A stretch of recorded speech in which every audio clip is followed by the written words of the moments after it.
भोपाल से हमारे साथ हमारे सहयोगी प्रिंस गुप्ता जुड़ चुके हैं। प्रिंस, आपसे पूछना चाहेंगे ऐसी कौन सी खबरें हैं जो आज दिन भर राजधानी भोपाल में सुर्खियों में रहने वाली है? जी बिल्कुल। बहुत सारी खबरें हैं जो आज राजधानी भोपाल सहित पूरे मध्य प्रदेश में सुर्खियों में रहने वाली है। उसमें सबसे खास और बड़ी खबर की अगर मैं जिक्र करूं तो वो है मध्य प्रदेश की डॉक्टर मोहन यादव की कैबिनेट की, जो कल खजुराहो में होने वाली है। उसकी तैयारियां बहुत बेहतर तरीके से चल रही थी और आज सारे मंत्री और कल सारे मंत्री खजुराहो जाना शुरू कर दिया है। और आज चूंकि मुख्यमंत्री की ताबड़तोड़ बैठकें हैं, अलग अलग विभागों की समीक्षा बैठकें मैं आपको बताऊं तो उसमें राजस्व विभाग है, खाद्य नागरिक आपूर्ति विभाग है, उसके अलावा और भी ऐसे कई विभाग हैं जिनकी सुबह से लेकर देर शाम तक लगातार बैठकें मुख्यमंत्री डॉक्टर मोहन यादव करने वाले हैं। तमाम मंत्री मोस्टली खजुराहो पहुंच चुके हैं और कुछ अभी सुबह तक पहुंचे हैं। तो निश्चित ही लगातार सरकार सुशासन और पारदर्शिता को लेकर, जो विभागीय कसावट को लेकर काम करी, मुख्यमंत्री डॉक्टर मोहन यादव लगातार काम कर रहे हैं। उस और एक बड़ा कदम है। और खजुराहो में खासतौर से मैं आपकी बात करूं तो खजुराहो में चूंकि अब कैबिनेट की बैठक कल है 11 तारीख मंगलवार को, तो आज ही वहां सभी लोग पहुंचे। मुख्यमंत्री कल ही पहुंच गए थे। मुख्यमंत्री ने वहां तमाम पर्यटन की संभावनाओं का जायजा लिया और कुछ गाड़ियों को भी पन्ना जो टाइगर रिजर्व है उसमें रिलीज किया है, यानी कि पर्यटकों को ज्यादा से ज्यादा सुविधाएं मिले। अब कैबिनेट बैठक खजुराहो में करने का मोटिव मैं आपको बताऊं तो मध्य प्रदेश को पर्यटन हब बनाने की ओर केंद्र राज्य सरकार लगातार काम कर रही है। डॉक्टर मोहन यादव इसमें कॉन्क्लेव कर चुके हैं, तमाम लोगों को यहाँ इन्वेस्टमेंट के लिए बुला चुके हैं, पर्यटन से जुड़े हुए क्षेत्र के लोगों को। उसके अलावा मध्य प्रदेश पर्यटन काफी कुछ आगे बढ़ने की तैयारी में और काफी कुछ हासिल कर चुका है। ज्यादा से ज्यादा पर्यटक मध्य प्रदेश में आए, ज्यादा से ज्यादा लोगों को यहाँ आने का मौका मिलेगा तो स्थानीय रोजगार बढ़ेगा और स्थानीय रोजगार के जरिए राजस्व में बढ़ोतरी होगी। तो एक बड़ी दूर की सोच मुख्यमंत्री डॉक्टर मोहन यादव की है।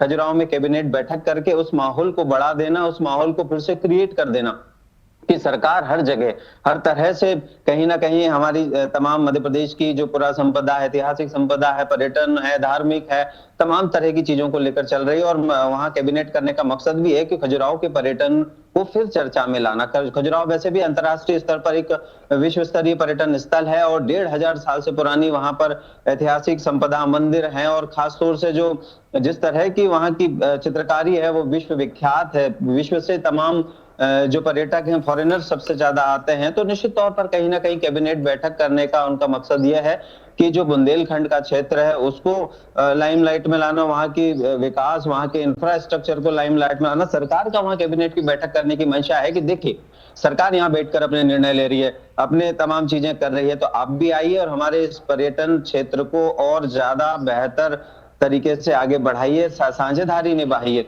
तो निश्चित ही एक बड़ी ये बात है और इसको लेकर लगातार मुख्यमंत्री डॉक्टर मोहन यादव इस और काम कर रहे हैं। और कल बड़ी बैठक है कैबिनेट की, उसमें तमाम फैसले पर्यटन से जुड़े तो होंगे ही होंगे, राज्य के विकास और तमाम प्रस्तावों पर भी चर्चा होकर फैसले लिए जा सकते हैं कैबिनेट बैठक में। आज समीक्षा बैठकों के बाद काफी कुछ चीजें सामने भी आ सकती हैं। उसके अलावा अगली खबर की अगर मैं बात करूं तो कल ही राजनगर में जो छतरपुर जिले का है, वहां लाडली बहनों के खातों में वो 1500 रुपए भी डालेंगे, लाडली बहनों से संवाद करेंगे। और खास तौर से अगर मैं आपको बताऊं तो लाडली बहनों के खाते में 250 रुपए बढ़ाकर पिछले महीने से देना जो शुरू किए हैं सरकार ने, अब वो 1500 रुपए की राशि भर महीने उनके खातों में आएगी। तो सरकार एक संदेश बड़ा वहां से भी देना चाहती है कि देखिए एक साथ कई काम हम कर रहे हैं, बैठकें कर रहे हैं। उसके अलावा कल कैबिनेट की बैठक है जिसमें तमाम निर्णय लिए जाएंगे और कल ही लाडली बहनों के खाते में जो 1500 रुपए हैं वो सरकार डालेगी। तो एक साथ 3 बड़े काम वहां हो रहे हैं और निश्चित इससे बड़ा संदेश पूरे मध्य प्रदेश देश में जाएगा कि मध्य प्रदेश सरकार कितने एक्टिव मोड में काम कर रही है और मुख्यमंत्री डॉक्टर मोहन यादव किस तरह से लगातार ताबड़तोड़ फैसले ले रहे हैं। एक बड़ी खबर है। उसके अलावा अगली खबर की ओर मैं आपको ले चलूं तो एसआईआर से जुड़ी खबर है राजधानी भोपाल से। राजधानी भोपाल का पूरा 100% काम डिजिटलाइज्ड हो गया है एसआईआर के जरिए और उसमें खास तौर से 2 लाख से ऊपर के कुछ वोटर्स हैं जिनके डॉक्यूमेंटेशन में थोड़ी दिक्कत आ रही है। 25 लाख में से खास तौर से 21 लाख लोगों का डिजिटलाइजेशन हो गया है। 2 लाख से ऊपर 2.5 लाख के आसपास लोगों का वेरिफिकेशन किस और तरीके से करेंगे, उनके डॉक्यूमेंटेशन को वेरीफाई करके। और उसके अलावा कुछ जो बचे हैं उनको उनका अगर नहीं मिलता है, वो 2-2.5 लाख के ऊपर जो कुछ बचते हैं 25 लाख में से, तो उनको हो सकता है कि नाम हटा दिए जाए। 1-1.5 लाख के आसपास का ये आंकड़ा बताया जा रहा है। तो निश्चित ही अब एसआईआर की जो चीजें हैं, अभियान है, वो पूरा होता मध्य प्रदेश और राजधानी भोपाल में दिख रहा है।